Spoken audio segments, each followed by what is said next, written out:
디모데전서 6장 11절과 12절 말씀을 함께 읽겠습니다. 시작. 오직 너 하나님의 사람아 의와 경건과 믿음과 사랑과 인내와 온유를 따르며 믿음의 선한 싸움을 싸우라. 영생을 붙잡으라. 이사야 말씀 읽겠습니다. 시작. 내가 너를 구속하였고 내가 너를 지명하여 불렀나니 너는 내 것이라. 내가 내 눈에 보배롭고 존귀하며 내가 너를 사랑하였은즉.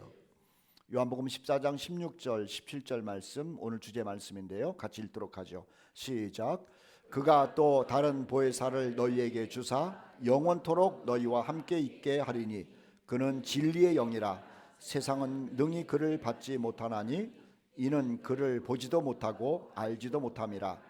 그러나 너희는 그를 아나니 그는 너희와 함께 거하시며 또 너희 속에 계시겠음이라. 아멘. 오늘 주제 말씀은 홀리 스피리트, 성령의 사람입니다 라는 말씀을 드리려고 그래요. 우리는 지금 하나님의 사람에 대해서 공부를 하고 있죠. 하나님의 사람이라는 것은 회개하고 예수 그리스도를 영접하고 그리고 성령을 모시고 사는 사람들을 하나님의 사람이라고 이야기를 하죠. 그러니까 하나님의 사람들은 성령의 사람이라는 거예요. 하나님의 사람이어야만 합니다. 늘 얘기를 해요. 회개를 했어야 되죠. 또 예수님을 영접했어야 되고 이 사람에게는 성령께서 들어와 계십니다. 이게 하나님의 사람이라는 것 여러 번 말씀을 드렸어요. 근데 이걸 말로만 들으면 안 되고 내가 회개를 했는가라고 하는 것을 생각하고 내가 죄인이라는 것을 하나님께 회개한 적이 없다면 회개를 해야 되는 거예요. 그리고 주 예수 그리스도를 지식으로 하는 것이 아니라 내 마음속으로 받아들여야 되는 거죠. 그러면 하나님께서 약속하신 대로 우리 안에 변화가 일어납니다. 죄에 대한 인식이 일어나고 하나님에 대한 감사와 두려움이 생기고 또 하나님께서 나에게 원하시는 것이 무엇인지에 대해서 자꾸 생각하게 돼요. 그래서 성령의 역사를 경험하게 된다는 거예요. 반드시 하나님의 사람이어야만 되는 거지 하나님의 사람이라고 하는 것이 무엇인지 지식적으로 듣는 것은 아무런 의미가 없는 것이죠. 자, 홀리 스피리트, 오늘 H에 대해서 공부하니까는 H자로 여러분들에게 말씀을 준비해서 드릴 겁니다. 성령을 모신 사람들이라고 하는 거죠. 설명을 계속 할 거예요.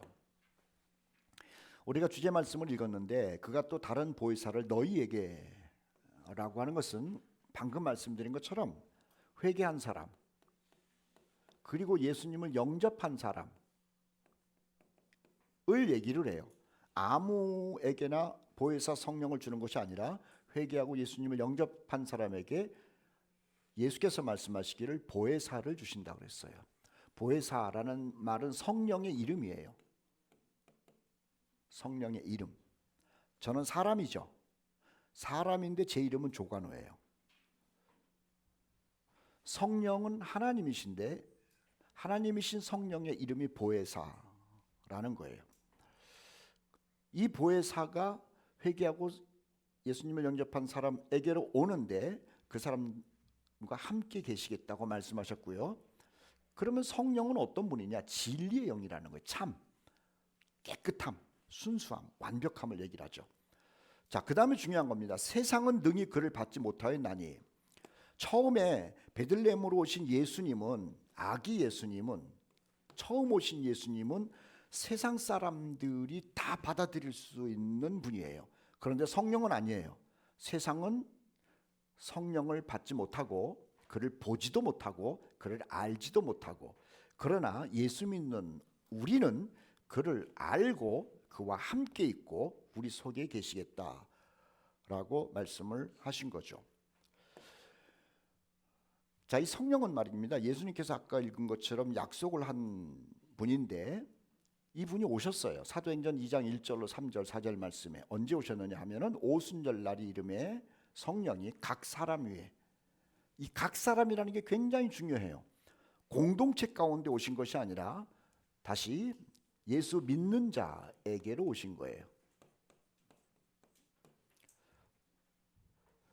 베들레헴으로 오신 아기 예수는 모든 사람을 위해서 오셨어요. 그런데 예수님이 약속한 성령은 믿는 각 사람에게 오신 거예요. 그 성령이 임하는 곳에 있었다 그래가지고 성령을 받는 것이 아니라 그 자리에 있다 할지라도 예수님을 영접하지 않은 사람에게는 성령이 임하지 않아요. 예수님을 믿는 각 사람 위에 하나씩 임했어요. 개인적이에요. 우리 공동체 가운데서도 회개하고 예수 믿는 사람 안에는 성령이 와 계세요. 그런데 교회를 들락날락하는 사람에게는 성령 안 계세요. 그냥 머리로서 성령이라는 분이 있는 분인가 보다 뭐 그런 것만 느낄 정도니 마음속에서 어떤 역사가 나타나지 않는다는 거예요. 그리고 성령을 받은 사람은요, 충만함을 받다는 게 뭐냐면 성령께서 활동하신다는 거예요. 충만함이 뭐 물이 막 넘치고 이런 것이 아니라 내 안에서 영적인 것이 막 느껴진다라고 하는 것이 성령 충만함이라고 하는 것이죠. 자, 아기 예수께서 십자가에서 죽으신 예수님은 이 땅에 오셨다가 하나님 나라로 올라가셨죠. 그런데 이 성령님은 이 땅에 오순절날 오셨다가 올라가셨다는 이야기가 없어요. 2000년 전 오순절에 성도들 마음속에 오신 그 성령님, 그리고 그들처럼 예수를 믿는 우리 속에 오신 성령님은 여전히 우리 마음속에 계신다라고 하는 거예요. 자, 성도 안에 계신다라고 하는 것을 고린도전서 3장 16절 말씀에 바울이 강력하게 얘기를 하죠. 우리 같이 한번 읽어보도록 하겠습니다. 시작.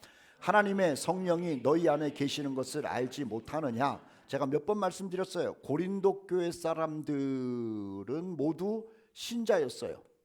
성도였어요. 이들의 삶은 사실상 좀 엉망이었습니다. 거룩하지도 않아요. 싸움도 많이 해요. 그리고 파당도 갈렸어요. 세상 사람들이 볼 때 이게 뭐 예수 믿는 사람인가 종교인인가 할 정도로 그렇게 좀 부패된 사람들이 많았어요. 그럼에도 불구하고 고린도 교회 성도들은 확실히 회개는 했단 말이에요. 다툼이 있고 좀 세상 사람들이 볼 때 도덕적으로 넘어진 것이 있다 할지라도 예수님 영접한 것만은 분명했어요. 그래서 바울이 고린도 사람들에게 말하기를 너희의 사는 꼴은 그래서 사람들에게 비난을 받는지는 모르지만 너희가 회개하고 예수님 영접했기에 너희 안에 하나님의 성령이 계신다라고 하는 거예요.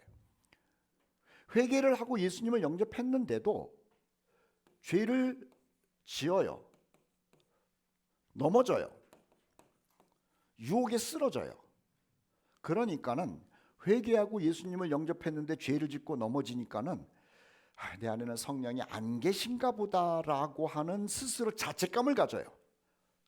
예수님을 영접했을 때는 성령이 들어와 계신 줄을 알고 막 좋아했는데 세상 살다가 보니까는 죄도 짓고 넘어지기도 하고 뭐 어쩌고저쩌고 그러다 보니까는 이 성령의 충만함이 아니라 막 미안해지거든요. 그러니까는 스스로 생각하기를 내 안에 들어오셨던 성령이 내가 자꾸 죄를 짓고 넘어지고 그러니까는 빠져나가셨나 보다라고 하는 자기 생각을 하는 거예요.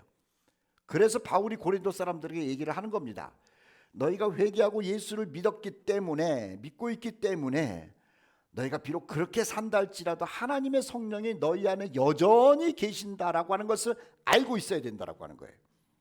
우리 코너스톤 형제 자매들에게도 하나님께서 말씀하시는 거예요. 여러분들이 회개하고 예수님을 영접했다면은 세상 속에서 일주일 동안 우리 알잖아요. 어떻게 살았는지. 그럼에도 불구하고 성령이 계십니까? 안 계십니까? 계신다라고 하는 거예요. 그런데 안 계신 것처럼 자꾸 느껴지니까는 나는 성령이 안 계신가 봐라고 하면서 실망을 하죠. 실망하는 고린도 사람들에게 바울이 얘기하기를 회개하고 예수님을 믿었으면 너희 안에 성령이 여전히 계시는 거야. 성령이 계신다라고 하는 것을 생각하면서 살라라고 권면하고 있는 거예요. 우리에게도 한 주간 동안 그렇게 살았어도 내가 주님을 믿고 주님을 사랑하는 한 성령이 내 안에 계신다라고 하는 것을 알려주고 있는 거죠. 이 성령은요, 우리에게 수많은 일을 하시는데 그 중에서 가장 대표적인 일이 뭐냐면은 하나님을 아버지라고 부른다는 거예요. 하나님이 그 아들의 영 성령을 우리 마음 가운데 부어주셔서 아빠 아버지라고 부르게 했어요. 신기한 게 있어요. 세례 요한이 성령을 받았어요, 안 받았어요? 잘 모르죠. 세례 요한도 성령을 받았는데 세례 요한이 받은 성령하고 예수님이 하나님 나라에 올라가셔서 오순절날 준 성령하고 조금 달라요. 다른다는 게 뭐냐면은 세례 요한에게 임한 성령은요, 세례 요한으로 하여금 하나님을 아버지로 부르게 한 적이 없어요. 그런데 우리는 세례 요한의 신들매를 풀기도 감당할 수 없을 만큼 우리는 부족하잖아요. 그런데 우리가 받은 성령은 하나님을 누구로 부르게 만들어요? 이게 달라요. 구약에 수많은 성령 받은 사람들이 있죠. 대답들 안 하시나? 구약에 수많은 성령 받은 사람들이 있어요. 그들이 하나님을 아버지로 부른 적이 없어요. 그 기라성 같은 다윗도, 사무엘도, 에스겔도, 엘리야도, 엘리사도 대단한 사람들이잖아요. 그런데 단 한 구절도 하나님을 아버지로 부르지 않아요. 예수님 바로 직전에 예수님의 길을 만들기 위해서 왔던 세례 요한도 성령 충만했는데요, 하나님을 아버지라고 부른 적이 없어요. 그런데 신기하게 예수님이 이 땅에 오셔서 십자가에서 죽으시고 부활하시고 하나님 나라로 올라가신 다음에 우리에게 오신 그 성령은, 아들의 영은 우리로 하여금 하나님을 아버지로 부르게 한다는 거예요. 그래서 사실은 세례 요한보다도 우리가 더 큰 은혜를 받은 거라. 알아들으셨나? 성경에 보면은 재미있는 얘기가 있어요. 하나님 나라에서는 아무리 작은 자라도 세례 요한보다 크다라는 말이 있어요. 기억나시죠? 나 그게 무슨 말인가 고민 많이 했거든요. 왜냐하면 그분은 어마어마한 분이고 나는 아니잖아. 그런데 천국을 가면은 누구든지 세례 요한보다 크대. 고민하다가 생각해 보니까 그거야. 세례 요한은 하나님을 아버지로 부른 적이 단 한 번도 없어. 그냥 순교했어. 근데 우리는 순교도 안 하고 이렇게 사는데도 하나님을 아버지라고 당당하게 불러. 여러분, 하나님을 아버지로 부르지 못하는 세례 요한이 될래요? 하나님을 아버지로 당당하게 부르는 지금의 우리가 될래요? 말이 되잖아, 그렇죠? 자, 하나님의 아들의 영을 우리 마음 가운데 보내사 아빠, 아버지로 부르게 하셨다는 거죠.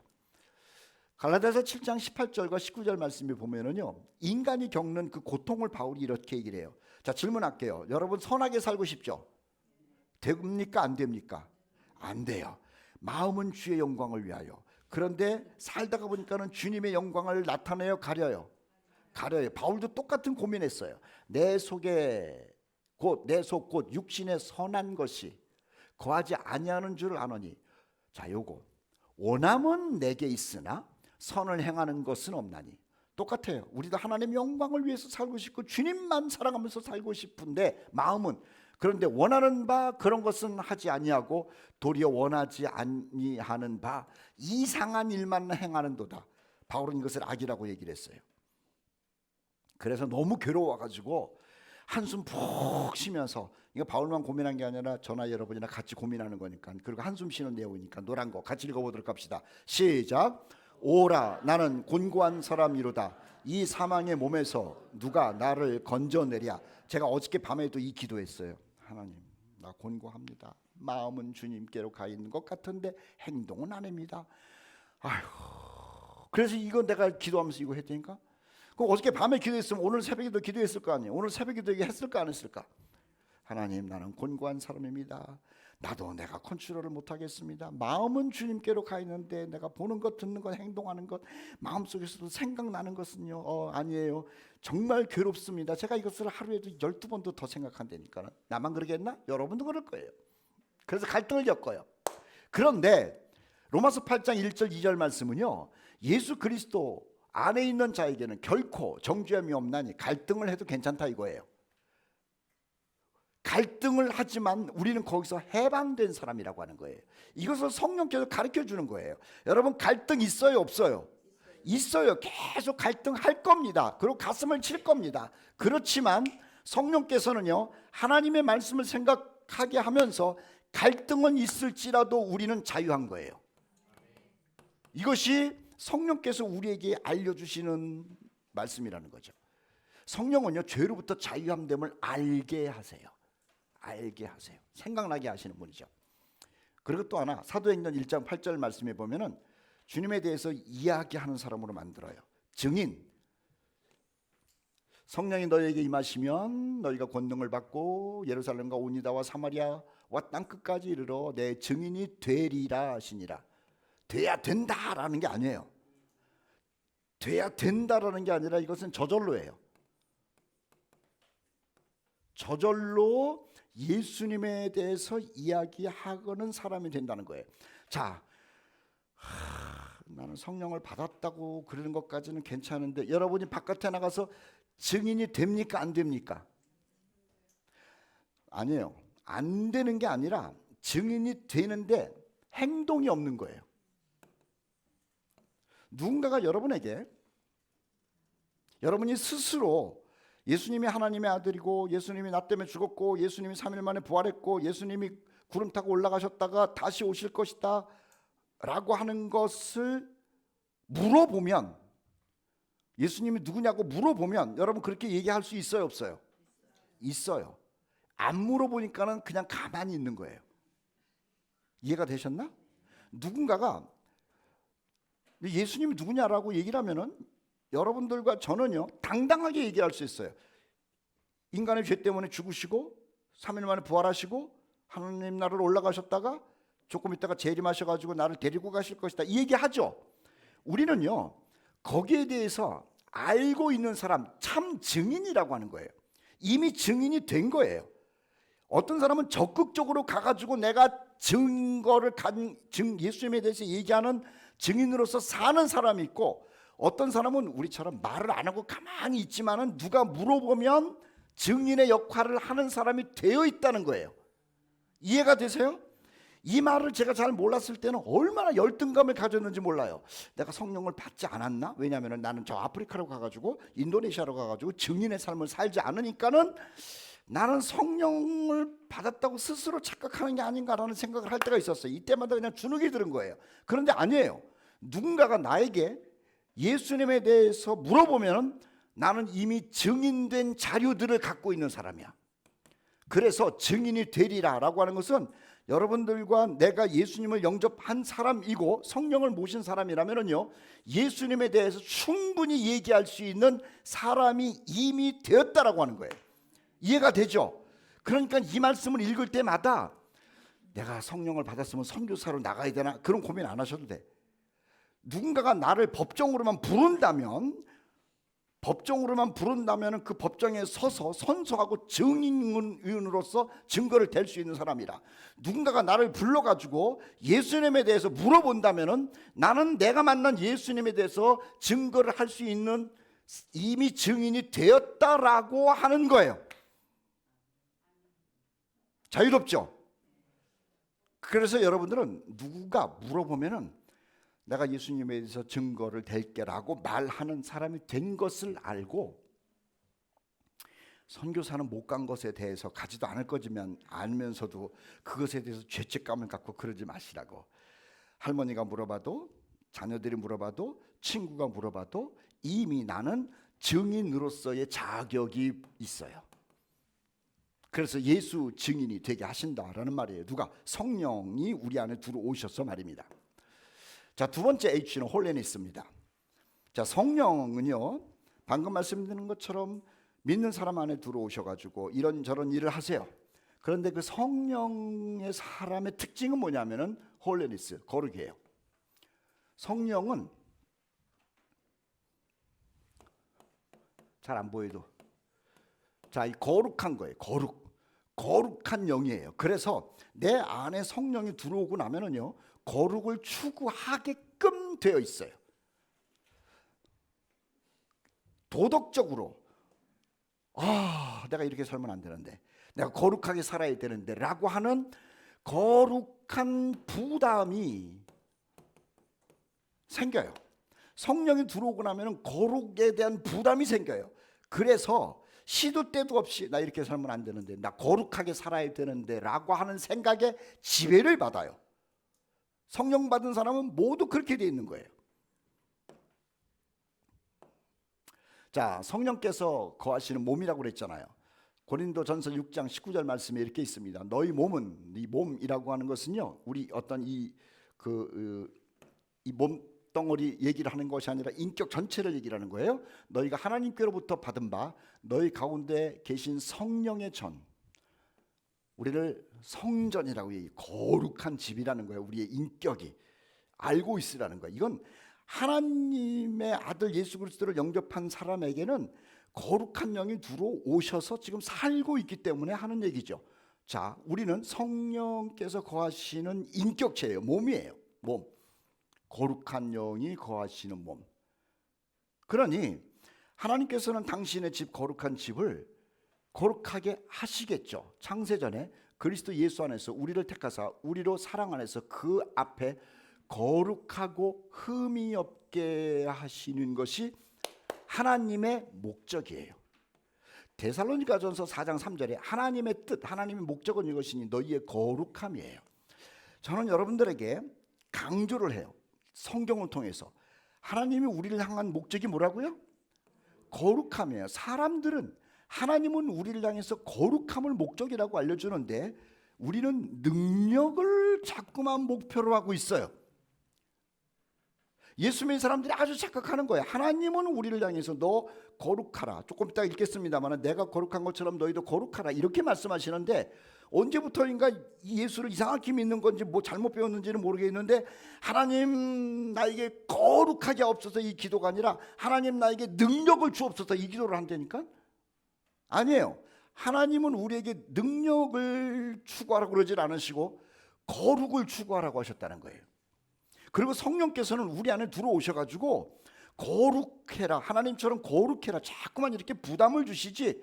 너 능력이 있어야 된다. 뭐 네가 기도하면 병자가 낫고 뭐 이런 능력의 사람들은 그런 부담을 주신 적이 한 번도 없다라고 하는 거예요. 만약 우리 마음속에서 예수를 믿는데 내가 예수님처럼 바울처럼 엘리야처럼 능력이 없는 것 때문에 열등감을 갖고 있다면 그건 귀신의 영이에요.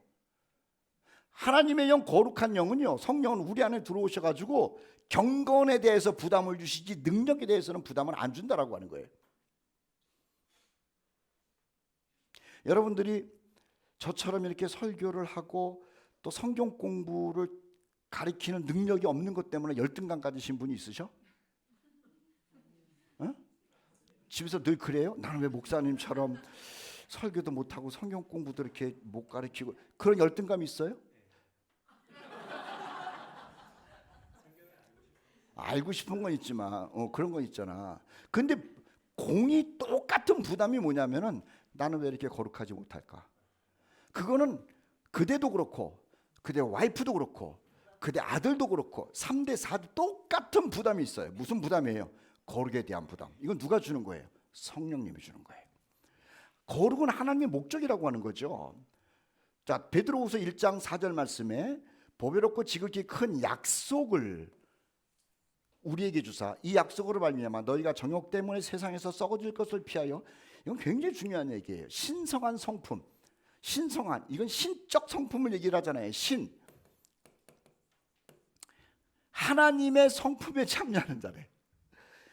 하나님께서 우리를 구원하셨어. 그리고 구원하고 나서 이제 물속에서 건졌으니까 괜찮다, 그것이 아니고 그 물속에서 건지고 구덩이에서 건진 우리를 씻겨서 깨끗하게 만드는 것. 어느 정도로 깨끗하냐? 하나님처럼 완전한 거룩함으로 깨끗하게 만드는 게 하나님이 우리를 구원한 목적이래요. 거룩의 이유가 있어요. 거룩하게 하는 게 하나님의 목적, 신의 성품에 참여하는 게 하는 게 목적. 자, 이게 참 재밌는 그 이유죠. 데살로니가전서 5장 23절에 평강의 하나님이 친히 너희를 온전히 거룩하게 하시고 하나님은요 고집이 세세요.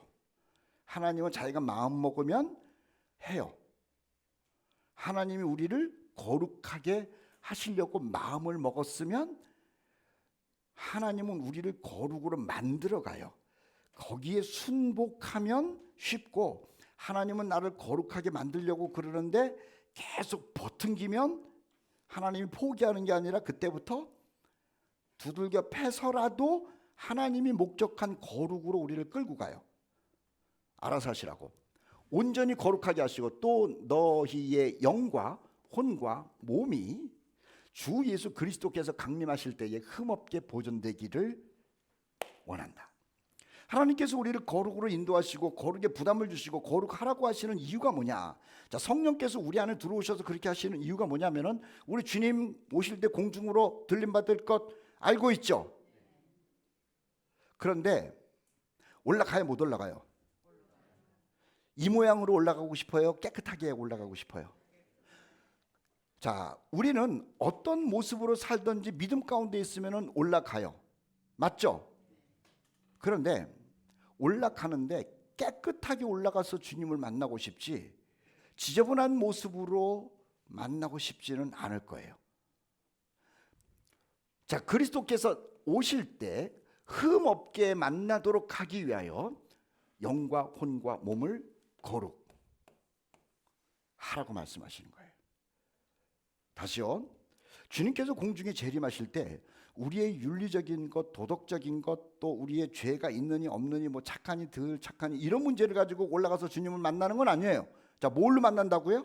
믿음으로 만나요. 그래서 우리는 당당하게 이 모양으로 산다 할지라도 주님 오실 때 올라간다는 것에 대해서 그래, 나는 올라는 가, 이 모양이지만 이라는 믿음을 가지고 살아요. 그런데 올라갈 때에 깨끗하게 올라가자는 거예요. 그래서 주님이 깨끗해지라고 성령을 통해서 말씀하시는 거예요. 아유, 좀 더 쉽게 우리 집에 올 때 눈곱 끼고 머리도 안 빗고 흙 다 묻히고 이러고 와도 돼요. 괜찮아, 와. 그래도 와도 돼. 그런데 그렇게 오면은 본인이 힘들어요. 그리고 나도 뭐라 그럴 것 같아. 아유, 오면서 좀 제대로.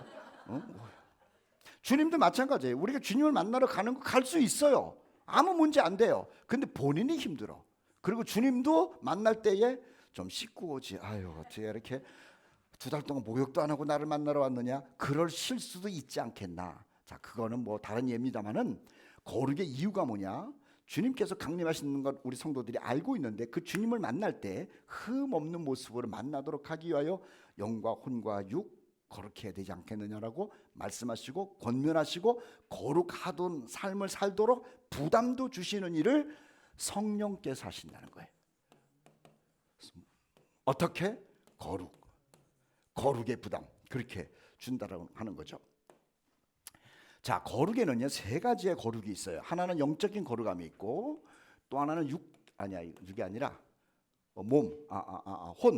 혼적인 거룩함이 있고, 그 다음에 육적인 거룩함이 있어요. 거룩은 거룩이 뭘까? 제가 3가지를 설명할 거예요. 아까 금방 읽은 것처럼 영과 혼과 몸이 다 거룩해야 돼요. 자, 첫 번째 영적인 거룩함이라고 뭐냐면은 유일신 믿음이에요.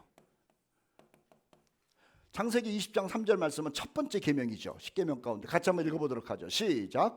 너는 나 외에는 다른 신들을 내게 두지 말라. 출애굽기 20장 4절로 5절 말씀을 보면 나 말고 다른 신을 두지 말라라는 것과 더불어서 더 구체적으로 얘기를 해요. 너를 위하여 새긴 우상을 만들지 말고, 뭐 돌로 나무로 뭐 이런 거 만들지 말고, 위로 하늘에 있는 것이나 뭐 새나 뭐 이런 거 있잖아, 아래로 땅에 있는 것이나 뭐 성황당 나무, 땅 아래 물 속에 있는 것, 인어공주 같은 것을 신으로 뭐 만든다, 이런 거 하지 말라는 거예요. 만들지 말고 그것들에게 절하지 말며 그것들을 섬기지 말라. 영적인 거룩함을 유지하는 것은요 우상으로부터 탈피해요. 그리고 오직 신은 하나님뿐이 없다라고 하는 것을 인정하고 고백하고, 그리고 그 하나님만을 섬기는 것을 영적인 거룩함이라고 얘기를 하는 거예요. 그러므로 제사 드리는 것을 하나님이 영적 음란이라고 얘기를 하는 거예요. 우상 숭배하고 다른 신에게 가가지고 절을 하는 것을 영적 음란함이라고 얘기를 하는 거예요. 이스라엘 사람들이 지은 죄가 뭐냐면은 몸의 죄, 정신적인 죄가 아니고 영적인 죄를 진 거예요. 아세라 신을 만들고 바알 신을 만들고 또 모압의 신을 섬기고, 그래서 하나님께서 이스라엘 사람들을 징글징글하게 싫어했던 건 뭐냐면 영적인 거룩함에서 오염됐기 때문에 그래요. 오늘날도 마찬가지예요, 여러분.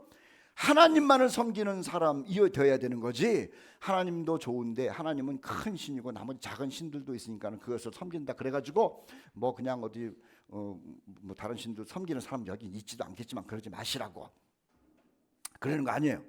더군다나 동남아시아 여행을 가가지고 관광지라 그래가지고 거기 큰 큰 불상 같은 거 어마어마한 데 가가지고 참 멋있다 막 찬송하고 물건 사고 그러지 마세요. 하나님 그런 거 싫어해. 싫어해. 그렇다고 뭐 때려 부시고 그럴 필요도 없지만은 불쌍하게 여기면 되는 거야. 만들지도 말고 절하지도 말고 하늘, 땅, 바닷속 하나님은 굉장히 싫어해요. 굉장히 싫어해요. 굉장히 싫어해요. 영적인 거룩함 유지해야 돼요. 다니엘서 3장 18절 말씀에 보면은 사드락과 메삭과 아벳느고가 이게 신상 그림을 갖고 왔으면 좋았을 걸. 자, 느부갓네살 왕의 신상이 굉장히 컸어요. 여기다가 절하라 그랬죠. 절하지 않으면 어떻게 한다 그랬어? 풀무불에다가 집어넣는다 그랬어. 근데 절하지 않았어. 그 느부갓네살 왕이 잡아가지고 풀무에다가 집어넣기 직전이라는 말입니다. 근데 사드락 메삭 아벳느고가 너무 대단하니까는 느부갓네살 왕이 그런 거예요. 야, 그냥 한번 절하고 내가 살려줄 테니까는 그래라니까는 이 세 사람이 왕이요, 우리가 왕의 신들을 섬기지도 아니하고 왕이 세우신 당신의 금신상에게도 절하지 아니할 줄을 아옵소서. 영적인 거룩함의 순결을 지키는 거예요. 다윗이 죄를 많이 졌어요? 다윗 이전에 사울 왕이 죄를 많이 졌어요? 사울은 죄 진 거 없어요. 사울이 무슨 죄를 졌어? 다윗 좀 미워한 게 뭔 그렇게 죄 진 거예요? 다윗은 그냥 자기 신하를 갖다가 앞에서 죽이고 그랬는데 사울은 간음을 했어요, 안 했어요?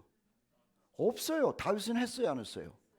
했어요. 사울이 사람을 전쟁에서 많이 죽였어요? 다윗이 많이 죽였어요?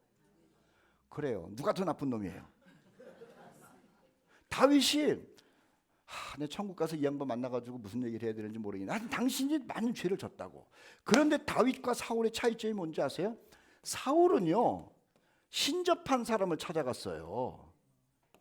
문제가 있을 때 신접한 사람을 찾아간 거야. 다윗은 그 엄청난 아픔과 그 두려움이 있는데도 다윗의 일생을 보세요. 단 한 번도 우상을 찾아간 적이 없어요. 영적인 거룩함을 유지한 사람이 다윗이야. 하나님께서는 도덕적인 그것도 거룩하라고 얘기를 하지만은 하나님을 섬기는 일에 있어서 영적인 거룩함에 있어서 다른 신을 쫓아가면은요 그것은 못 견디 하시는 거야. 그 우상 섬기지 마시고, 섬기지도 않겠지만, 그리고 점집도 가지 마시고 혹시나 거기 가면은 그다음에 핸드폰에 있는 오늘의 운세 그거 보지 마시라고. 정말로 자꾸만 나는 뭐 그냥 뭐 그거 믿는 건 아니지만 심심풀이로 그거 하는 거 아니야. 신문에 나오는 거 그거 뭐 오늘의 뭐 저기 뭐야 쥐띠는 뭐 이런 거 보지 마, 이런 거. 왜냐하면은 하나님이 그걸 싫어하셔. 우리나라는 참 신기하잖아요. 무슨 뭐 회사를 차렸다든지 뭘 한다지 그러면은 돼지머리 갖다 놓고 고사도 지내고 그러는데 문화, 전통, 풍습 아니에요. 그런 것을 통해 가지고 우리가 다른 신에게 절하게 만드는 거예요. 그 자리를 떠나세요. 집에서 제사 드리는 분들이 있다면은요 제사 안 드리는 거예요. 그 자리를 떠나는 거예요. 뭐 지혜롭게 해야겠지. 그렇다고 나는 제사 안 드리니까는 쌈 한번 하자 그런 건 아니고 멀리 할 수 있도록 기도해야 되는 거예요. 왜냐? 우리의 거룩함이 뭐냐면 영적인 거룩함이 제일 중요하기 때문에 그런 거예요. 출애굽기 20장 7절 말씀에 보면은 내 하나님 여호와 이름을 망령되이 부르지 말라. 하나님의 이름을 함부로 막 부르는 것도요 영적인 거룩함이 손상된다라고 하는 거죠. 자, 그 다음에 혼적인 거룩함이 있어요. 혼은 우리 마음을 얘기를 해요. 마음과 생각을 얘기를 해. 자, 하나님께서 우리의 마음에 새 영을, 성령을 우리에게 주셨다 그랬잖아요. 새 마음을 주시는 거예요. 그리고 부드러운 마음을 주는 거예요. 그래서 성령을 모신 그리스도인들은요 이 마음이 달라요. 마음이 달라. 이 마음이 어떻게 다르냐면은 하나님의 영 성령이 우리를 향해서 뭐라고 하시는 말씀이 참 많아요. 그래서 이것은 기독교 용어를 잘 모르는 사람들은 이렇게 얘기를 해요. 양심에 찔린다. 그런데 기독교 용어를 아는 사람들은 성령께서 나에게 말씀하신다 이렇게 해석하는 거예요. 여러분들이 회개하고 예수님을 영접했다면 하나님의 영이 들어오셔가지고요 아까 얘기한 것처럼 하나님만을 섬겨야 된다라고 성령이 말씀을 통해서 알려주신과 동시에 세상 살아가면서 생각, 마음, 애도, 거룩함, 계속 부담을 주신다라고 하는 거예요. 마태복음 15장 19절 말씀에 보면은 마음에 뭐가 있는 줄 아세요? 악한 생각, 살인, 간음, 음란, 도둑질, 거짓 증언, 비방 뭐 등등등 이런 게 있어요. 이게 사람의 마음이에요. 그런데 이 마음 속에 누가 들어가셨냐면 성령이 들어가신 거예요. 성령이 들어가셨어요. 우리가 자연스럽게 나오는, 왜냐하면 오래전부터 그렇게 살아왔기 때문에 악한 생각, 살인, 간음, 음란, 도둑질, 거짓 증언, 그 다음에 비방 이런 것이 있으면은요, 성령께서 우리에게 너 그 생각을 죽여라, 그 생각을 내쫓아라 라고 계속해서 말씀하세요. 그래서 우리 은혜 받은 사람들, 성령 받은 사람들은 그러잖아. 내가 이런 생각하면 안 되는데, 내가 미워하면 안 되는데, 내가 거짓말하면 안 되는데, 마음속에 있는 것 가지고 계속 부담을 갖고 있는 이유가 뭔지 아세요? 성령께서 혼적 거룩함에 대한 부담을 주시기 때문에 그런 거예요. 세상 사람들도 그럴 것 같아요. 천만의 말씀. 세상 사람들은요, 돈 된다 그러면 사람 속인 것을 갖다가 모르냐면 지혜롭다고 얘기를 해요. 남을 짓누르고 성공한 것을 가지고 뭐냐면 성공했다고, 승리했다고 얘기를 해요. 그리스도인들은 그렇게 말 못해요. 그리스도인들은요, 남을 속이고 남을 짓밟고 뺏고 얻고 높은 데 올라가고 나면은요, 성령께서 막 괴롭혀요. 그리고 회개하게 만들어요. 성령께서는 우리 안에 들어오셔서 혼적 거룩함을 계속해서 유지하라고 말씀하신다라고 하는 거죠. 출애굽기 20장 17절 말씀을 보면은 탐내는 것까지도 혼적 거룩함을 손상시킨다는 거예요. 그래서 내 이웃의 집을 탐내지 말라. 이웃의 아내나 남종이나 그 여종이나 소나 나귀나 무릇 내 이웃의 소유를 탐내지 말라. 여러분, 탐낸다라고 하는 것이 인간의 본능이라고 우리는 알고 있잖아요. 아니에요. 탐심을 통해 가지고 미움을 만들고, 탐심을 통해서 미움을 지나서 살인을 하게 만드는 거예요. 그래서 탐심을 성경에서는 뭐라고 얘기를 했냐면 우상 숭배라고 얘기를 해요. 골로새서 3장 5절 말씀에 탐심은 우상 숭배니라. 그리스도인들은요, 세상 사는 게 참 어려워요. 욕심을 부리면은 성령께서 야, 너 그거 탐심 하나님이 원하는 게 아니야. 그건 우상 숭배야. 내려놔 계속 말씀하시기 때문에 그래요. 혼적인 거룩함. 우리 그리스도인들이 이 거룩함을 계속해서 만들어가야 되는 것이고 또 유지해야 된다라고 하는 거죠.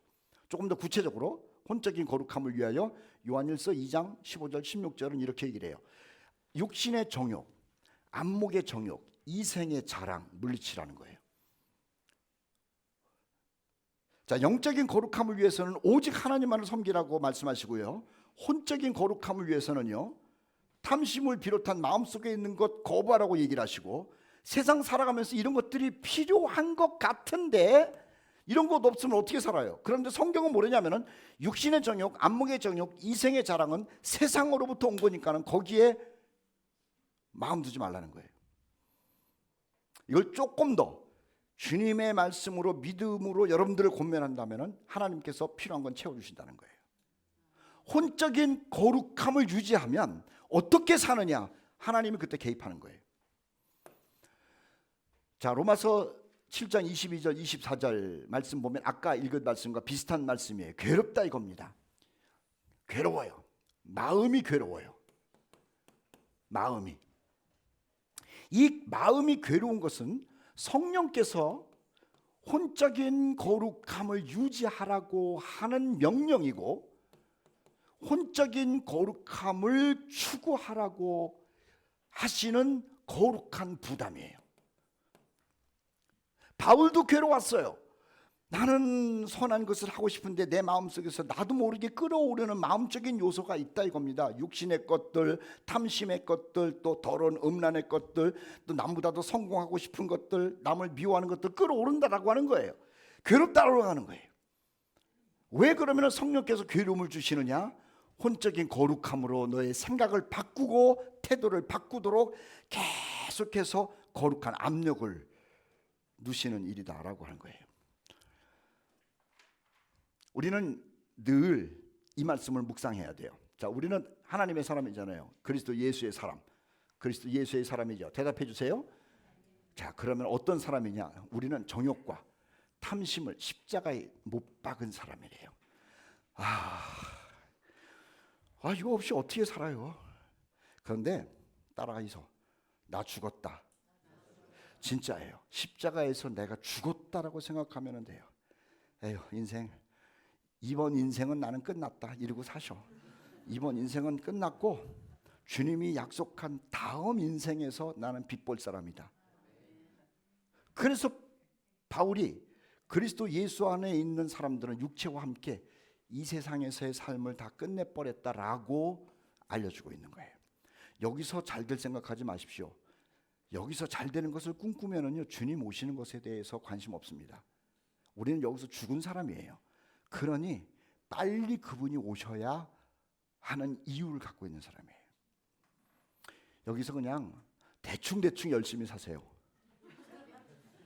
뭔지 알아들으셨죠? 됐어. 그럼 대충 열심히 사세요. 자, 그 다음에 육적인 거룩함이 있어요.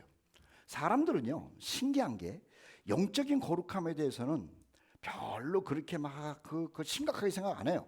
자기도 그렇고 남들도 그렇고.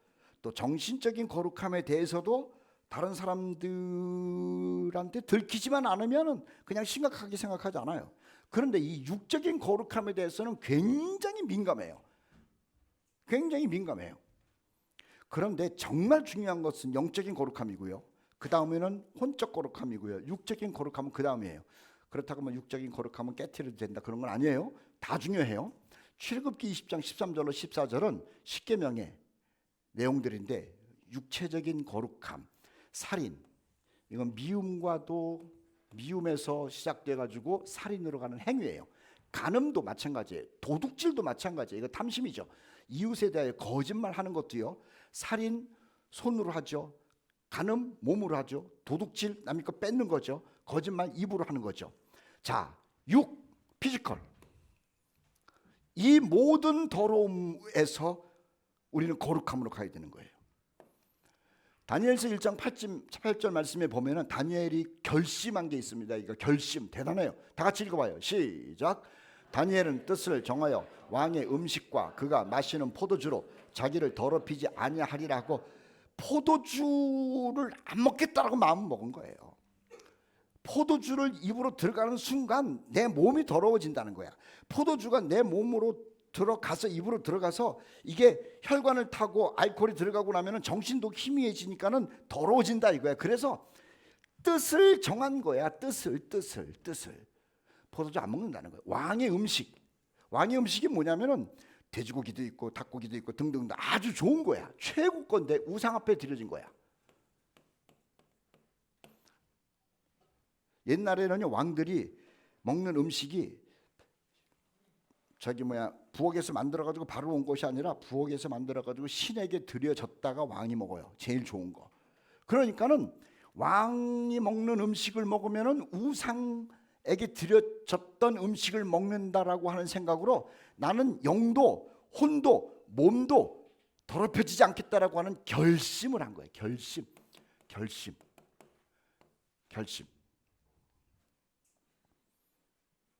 우리도 결심해야 돼요. 육적인 거룩함을 위해서 뭐를 결심해야 되는지 여러분들은 스스로가 생각해서 결심해야 돼. 자, 이거 예레미야 35장 5절로 6절 8절에 나오는 레갑 사람들의 얘기인데, 이 레갑 사람들에게 예레미야가 하나님의 말씀을 가지고 레갑 사람들을 테스트한 거야. 보세요. 내가 레갑 사람들의 후손들 앞에 포도주가 가득한 종지와 술잔을 놓고 마시라 권하며, 하나님이 이렇게 하라 그랬어. 야, 예레미야야, 저 레갑 사람들 만나가지고 술도 갖다 주고 술잔도 갖다 주고 마시라고 해봐라. 그래서 예레미야가 가가지고 술 좋은 것을 갖다가 그 다음에 술잔도 이쁜 걸 갖다가 레갑 사람들한테 이거 먹어봐 그랬어. 그런데 그들이 이르되 우리는 포도주를 마시지 아니하겠노라. 우리가 레갑의 아들 우리 선조 요나답이 우리에게 명령한 모든 말을 순종하여, 모든 말 무슨 말인 줄 아세요? 포도주 마시라는 명령이었어. 우리와 우리 아내와 자녀가 평생토록 포도주를 마시지 않았다. 대단한 사람이에요. 대단한 사람. 좋은 와인을 예쁜 술잔으로 가지고 가서 한번 먹어보라고. 안 먹는데. 왜? 선조들이 명령한 것을 지키는 거야. 선조들이 몸 더럽히지 말라 포도주로 그 말을 했기 때문에. 야, 대단해. 대단해. 현기영제.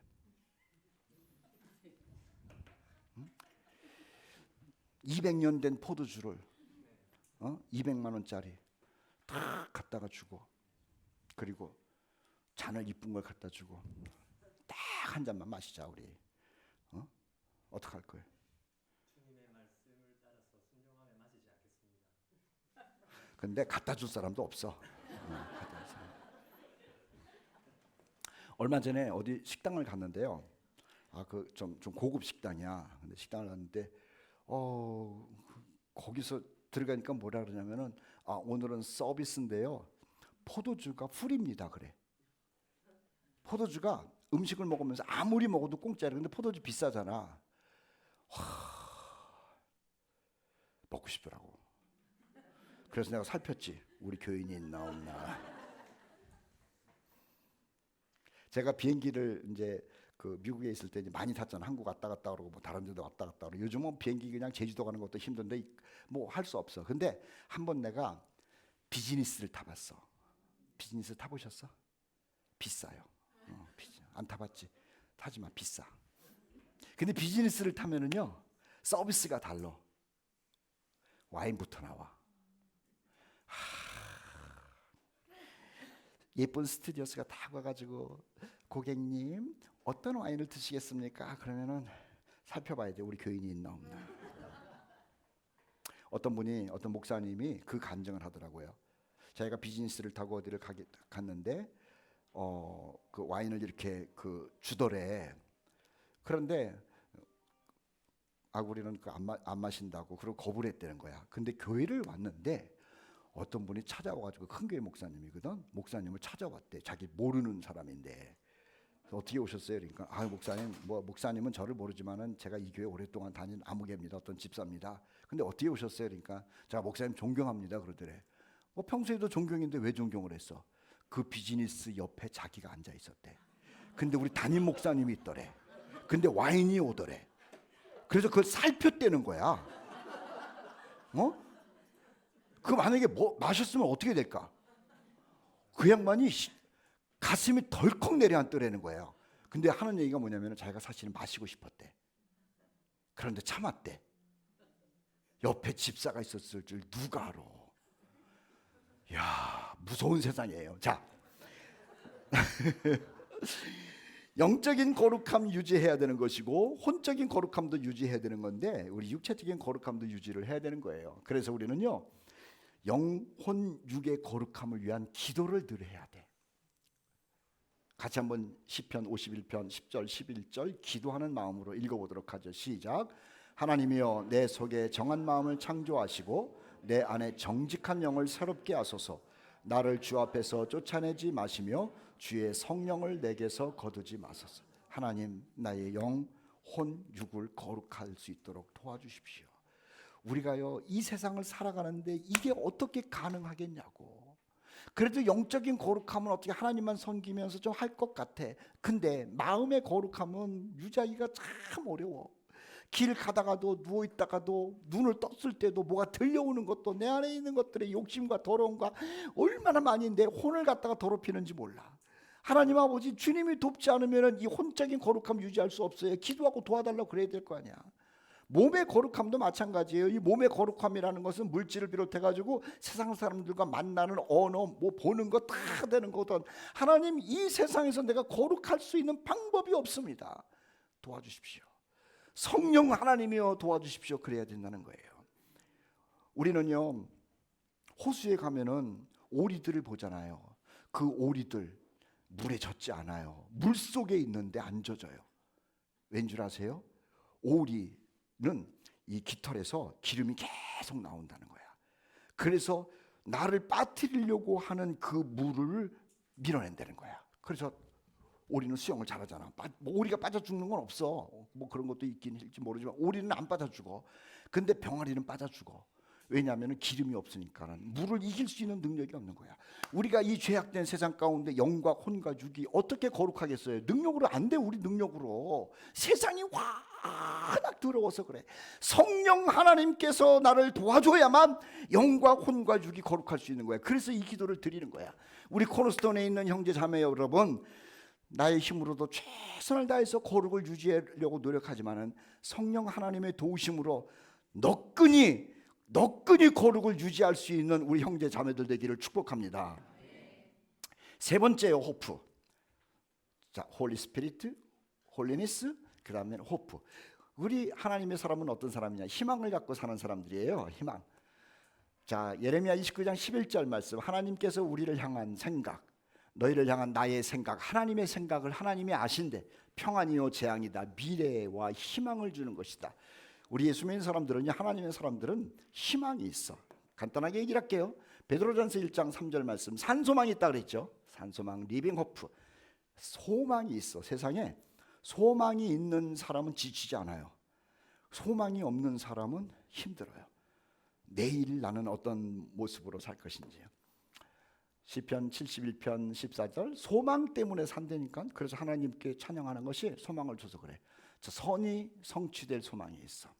여러분, 기도하고 나서 기대하십시오. 다시 기도하고 나서 기대하십시오.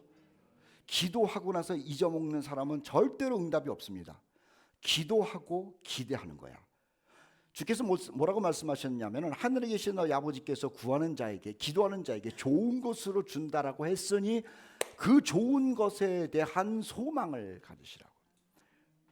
내가 원하는 것이 있고 하나님이 주고 싶은 것이 있어요. 그런데 기도하면 내가 원하는 것을 간구했지만은 하나님께서 더 좋은 것을 주신다라고 약속을 한 거야.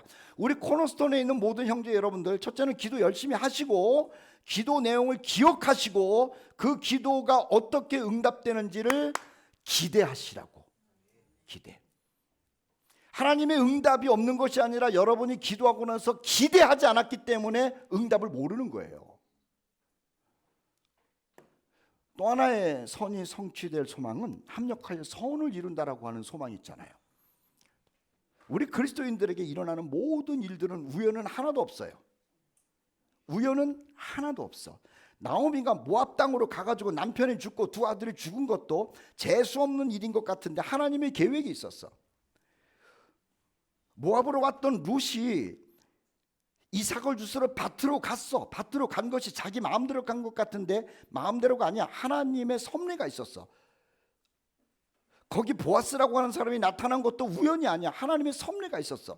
하물며 하느님의 형상으로 만들어주고 하나님께서 아들을 통하여 구원한 우리들의 미래가 어떤 것이냐는 거예요. 하나님은 합력하여 선을 이루신다는 미래야. 사랑하는 성도 여러분, 우리가 지금 힘들고 예측하지 못한 일로 인하여 낙심되는 일들을 만난다 할지라도 분명히 우리가 하나님의 뜻대로 부르심을 입은 자들이죠.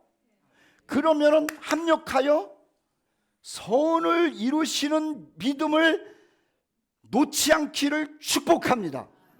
재수가 없는 것이 아니라 지금 재수가 없는 것 같은데 훗날 보면은 그것이 선이야.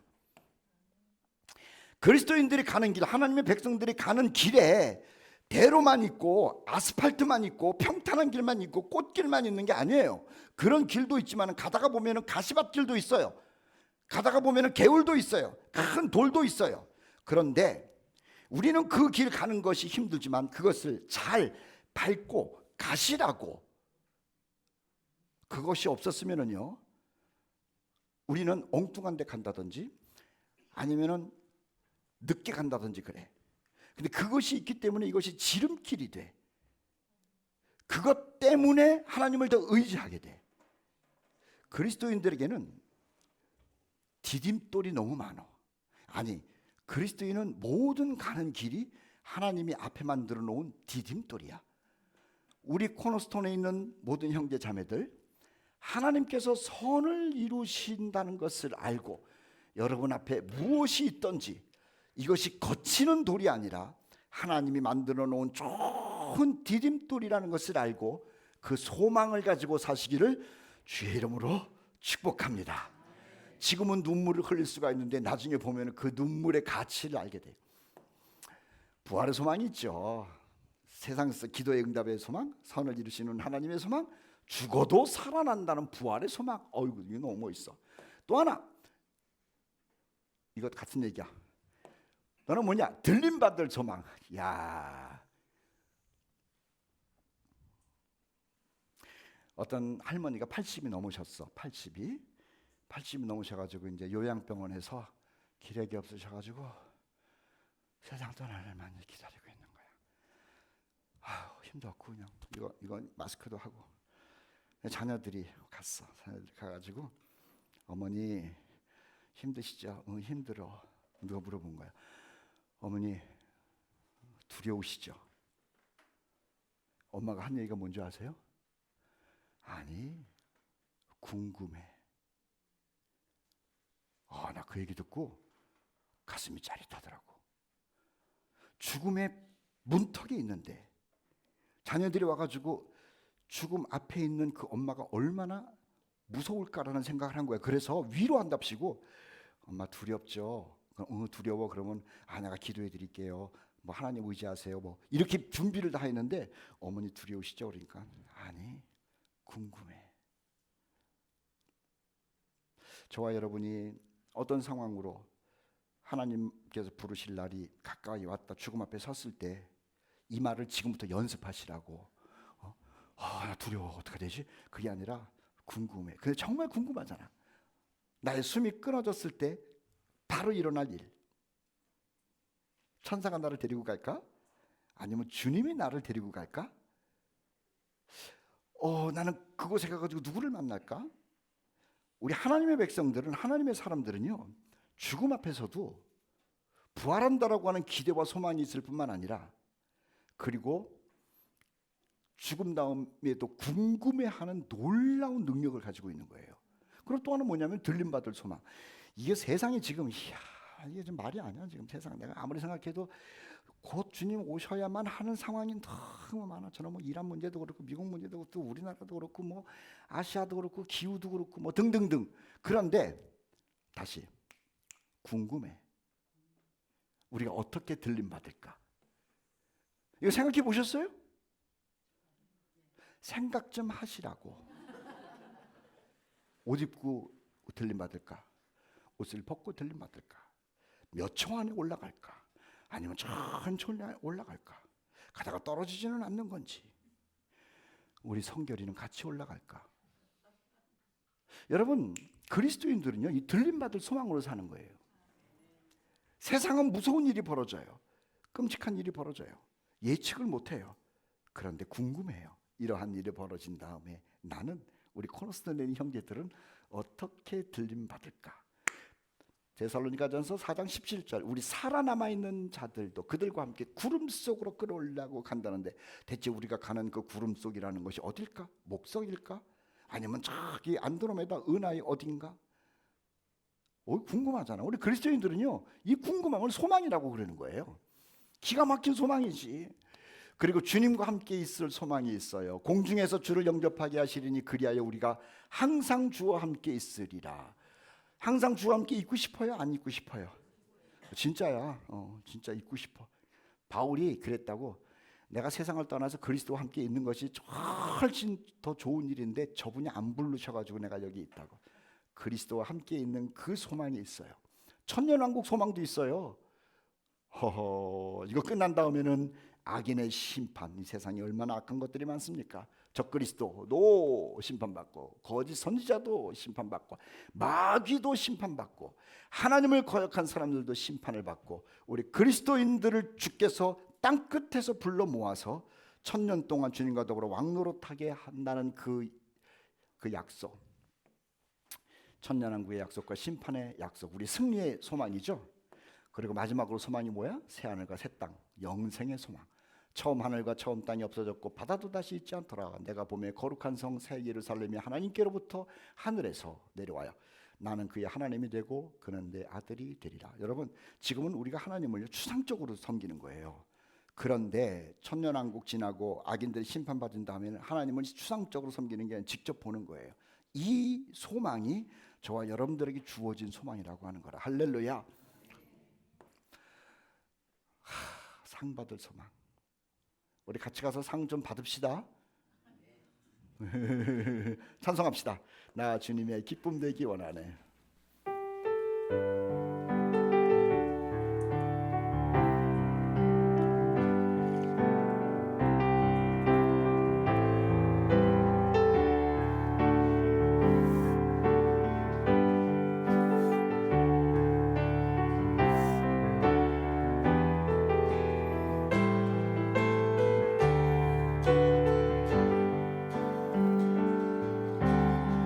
주님의 기쁨 되기 원하네.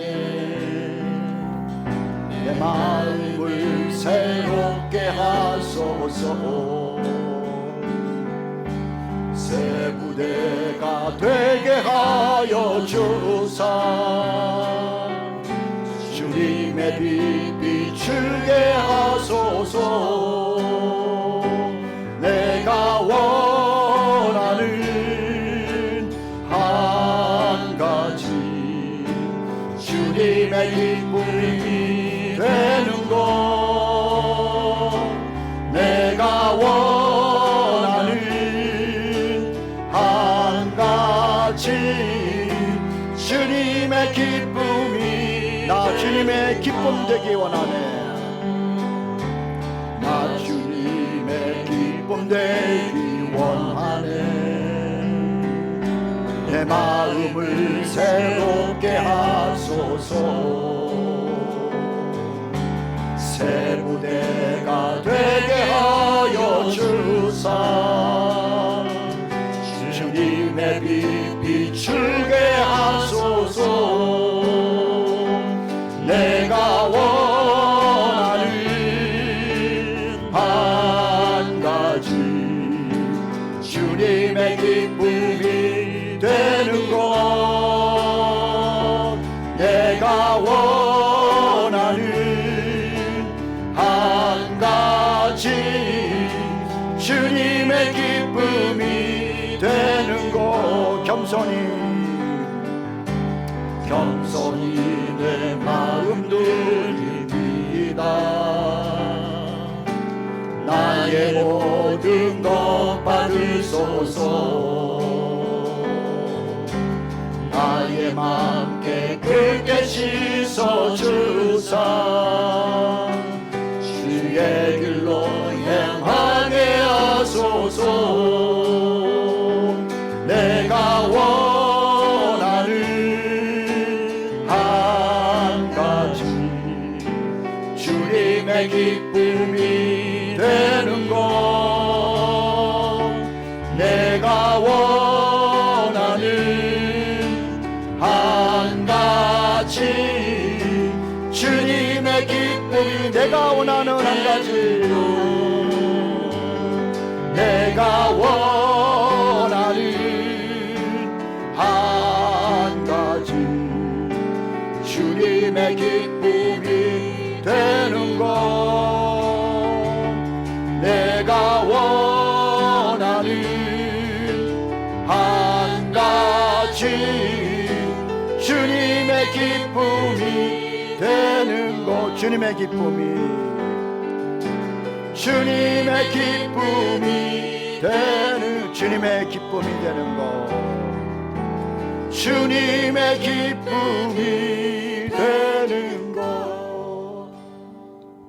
이제는 우리 구주 예수 그리스도의 은혜와 하나님 아버지의 극진하신 사랑하심과 성령님의 감화 감동 인도 충만하심이 예수로 말미암아 성령을 모시고 사는 우리들에게 거룩하라고 말씀하시는 소리를 듣고 거룩을 추구할 것을 다짐하고 또 다짐하고 기도하는 주의 백성들 머리 위에, 그리고 하나님께서 주신 소망을 붙들고 믿음으로 승리할 것을 다짐하는 주의 자녀들 머리 위에 이제부터 영원토록 함께하여 주시기를 간절히 축원하옵나이다. 아멘.